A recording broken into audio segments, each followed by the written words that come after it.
disfrutáis, como fixemos moitos de nós, fixando por parte a maxia dunha película.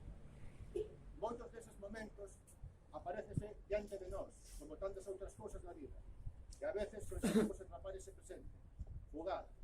para mantelo por sempre. E aí, xusto aí, onde o oficio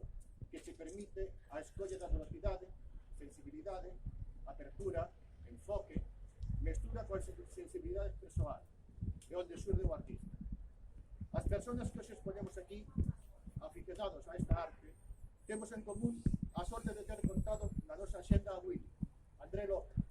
o sorriso eterno detrás do mostrador da paz. Tal parecía que a librería de Agustín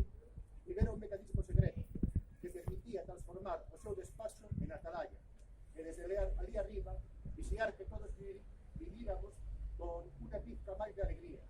pois era inevitable achegarse canda él e sentir a luz que desprendía.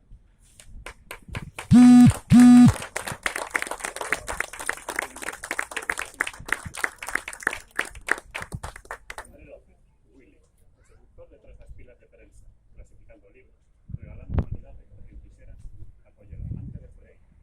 enamorado das persoas, que non compartiu con él unha charla sobre o divino, mentras que vendía lecturas, mesturándose no ambiente Nietzsche de Orquesa de Arte. A quen non lle agasallou un comentario sobre o novo obxectivo de Nico,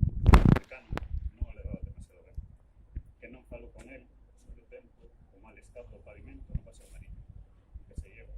pois como era persoa sensible, que era, nada humano era yo para él. Willy,